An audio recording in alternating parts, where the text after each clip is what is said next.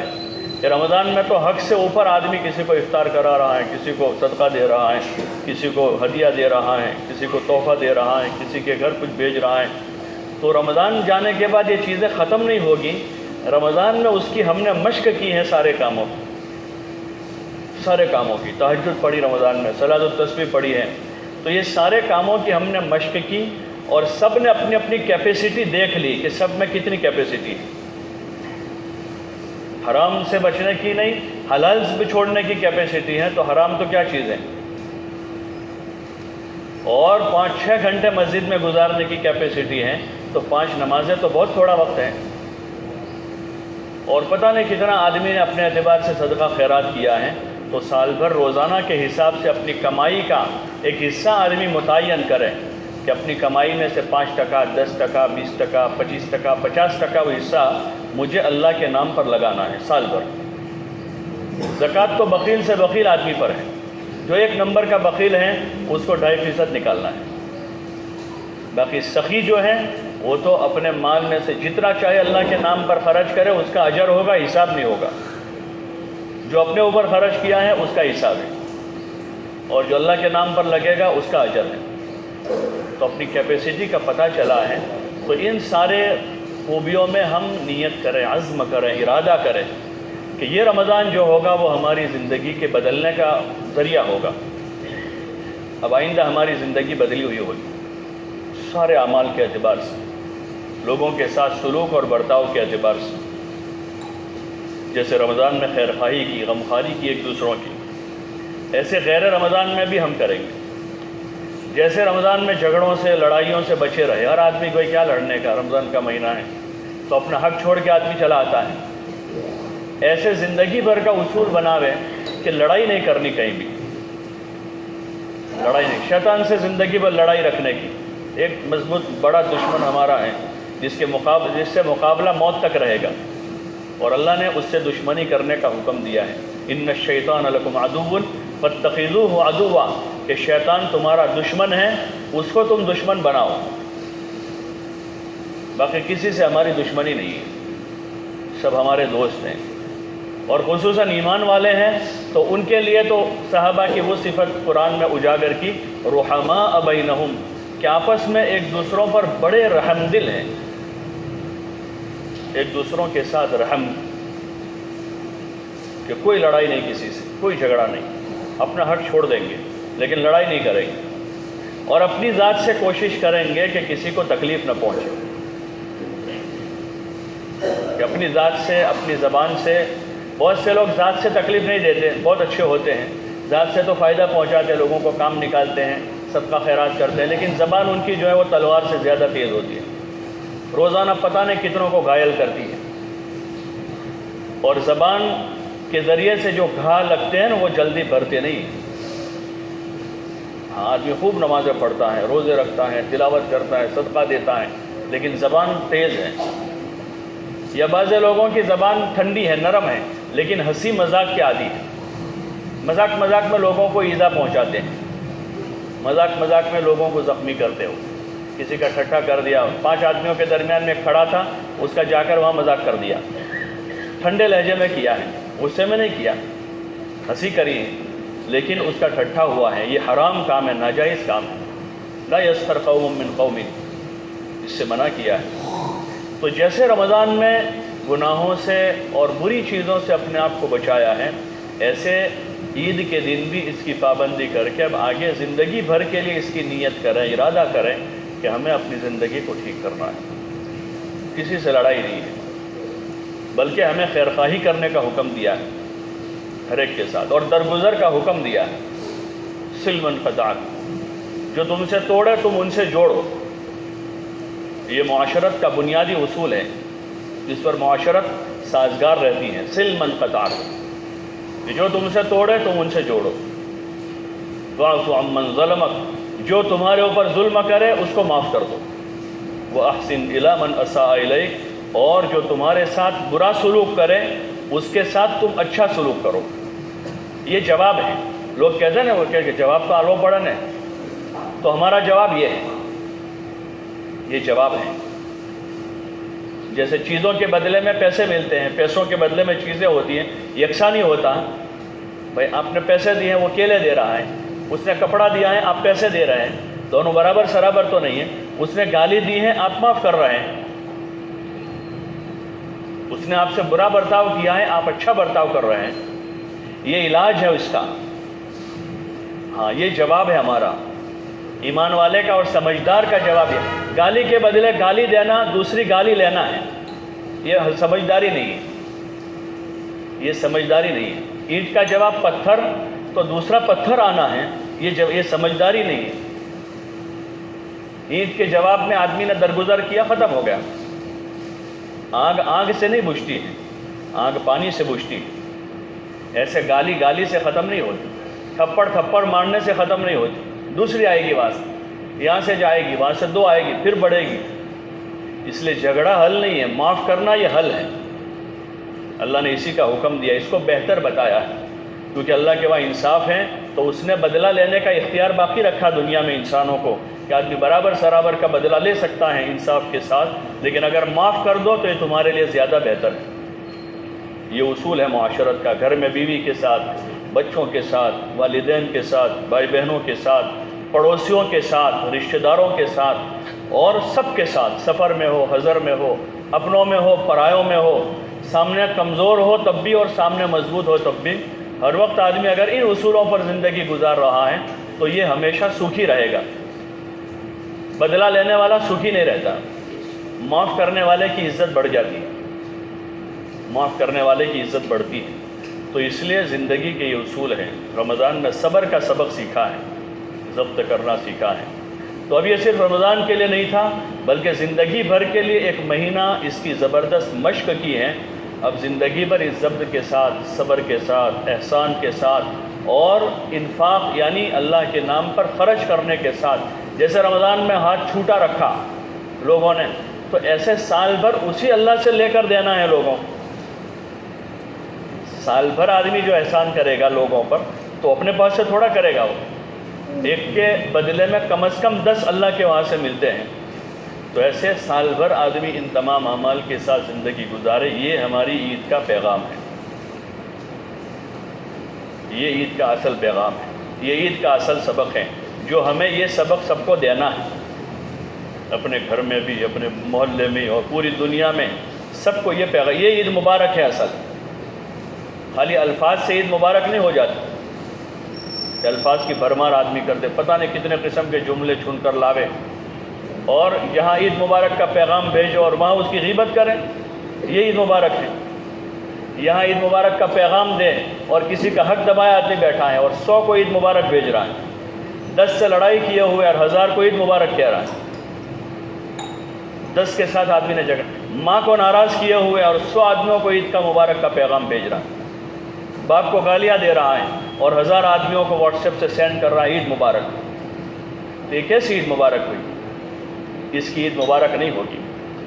اس نے حق دبا رکھے ہیں، ماں باپ کو پریشان کر رکھا ہے، کسی سے لڑائی کر رکھی ہے، اس کی یہ مغفرت سے محروم گیا ہے لیلۃ الجائزہ میں بھی کہ قطع تعلقی کرنے والا تھا، یہ شراب کا عادی تھا، یہ ماں باپ کا نافرمان تھا، اپنی ان برائیوں کی وجہ سے یہ لیلۃ الجائزہ میں بھی محروم رہا ہے۔ یہ 1000 آدمیوں کو عید مبارک کر دے یا اس کو 1 لاکھ آدمی عید مبارک کر دے، اس کی عید مبارک نہیں ہو سکتی۔ کیسے عید مبارک ہو سکتی ہے؟ مبارک عید کا پیغام تو یہ ہے کہ آدمی رشتے ناطے تو جو توڑے ہوئے ہیں جوڑ لے، حق دبایا ہوا ہے آدمی حق دے دے، ماں باپ کو پریشان کیا ہوا ہے ان کے پیر پکڑ لے، ان کو راضی کر لے۔ پڑوسیوں کے ساتھ زیادتی کی ہوئی ہے ان سے جا کر معافی مانگ لے، بیوی کو پریشان کیا ہوا ہے اس سے معافی مانگ لے تو عید مبارک ہو، ورنہ عید مبارک نہیں ہو سکتی۔ چاہے ایسی 1000 عیدیں آدمی گزار لے، اس آدمی کی عید کبھی مبارک نہیں ہوگی، کیونکہ یہ موت کے وقت پکڑا جائے گا اور اس کی مصیبت کا دروازہ ایسا کھلے گا جو کبھی بند نہیں ہوگا۔ اس لیے عیدوں کے یہ پیغام ہوتے ہیں، اس کی آپس میں ایک دوسروں کو نصیحت وصیت کرنی چاہیے۔ کوئی نافرمان ماں باپ کا ہے اس کو سمجھا کے ملانا چاہیے، کوئی قطع تعلقی کیا ہوا ہے تو اس کو سمجھا کے اس کو رشتہ جڑوانا چاہیے، کوئی حق دبا کر بیٹھا ہوا ہے اس کو سمجھا کے حق دلوانا چاہیے، کوئی اپنی ذات پر ظلم کر رہا ہے اللہ کے اوامر چھوڑ کر تو اس کو اس پر آمادہ کرنا ہے کہ وہ آج عید کے مبارک دن میں توبہ کر کے اپنی باقی زندگی صحیح کر لیں تاکہ اس کی عید مبارک ہو جائے۔ اس لیے آپ حضرات سے گزارش ہے کہ اس کی کوشش کریں، باقی خرافات سے، رسومات سے، گھومنے پھرنے سے، ادھر ادھر ٹہلنے سے یہ ہماری عید نہیں ہے، یہ کسی اور کی عید ہوگی۔ مسلمانوں کی عید یہ نہیں کہ آدمی بائکوں پر محلوں میں لوگوں کو پریشان کرے، خواہ یہاں سے وہاں گھومے اور محلے جام کر دے اور بازاروں میں بھیڑ کر دے، یہ ہمارا طریقہ نہیں ہے، یہ کسی اور کا طریقہ ہے۔ ان ساری چیزوں سے بچیں، اپنے گھر والوں میں بھی، اپنے بچوں بچیوں کو بھی اس کا پابند کریں۔ لباس وغیرہ بھی ہیں تو شریعت کے مطابق لباس ہو، ٹھیک ہے عید کی خوشی میں اچھا جوڑا پہنایا ہے لیکن وہ اللہ رسول کی پسند کا ہو، اس کی کوشش کریں۔ اور عید کے دن یا دوسرے تیسرے دن چوتھے دن گھومنے پھرنے سے اپنے آپ کو بچائیں، اس کی کوئی گنجائش نہیں ہے، اس کی کوئی ہمارے مذہب میں اس کی کوئی گنجائش نہیں ہے گھومنے پھرنے کی۔ اور پھر اس طرح عیاشوں کے ساتھ گھومنا پھرنا یہ اس میں مزید گناہ ہے، رمضان بھر کے سارے جتنے اعمال کیے ہیں سب اس میں برباد ہو جائیں گے۔ اس لیے اس سے پرہیز کریں، خود بھی پرہیز کریں، اپنے بچوں بچیوں کو بھی سمجھاویں، اپنی بیٹیوں بہوؤں کو بھی سمجھاویں کہ یہ تو اعمال کے دن ہیں، موت تک بس یہ پابندیاں ہیں، موت آ گئی تو ہماری عید شروع ہو جائے گی، پھر وہ ایسی عید ہوگی جو کبھی باسی نہیں ہوتی اور ہمیشہ ہمیشہ کی عید ہے۔ اللہ تعالی ہمیں وہ ہمیشہ کی عید میسر فرماوے اور اللہ تعالی دنیا کے تمام قسم کے فتنوں سے اور گناہوں سے ہماری اور پوری امت کی حفاظت فرماوے۔ عید کی نماز کا طریقہ جو ہے وہ عام نمازوں کی طرح ہی اپنی نماز عید کی، اس میں صرف 6 زائد تکبیریں ہیں، کیونکہ 2 رکعت نماز واجب ہے، یہ اسی کی نیت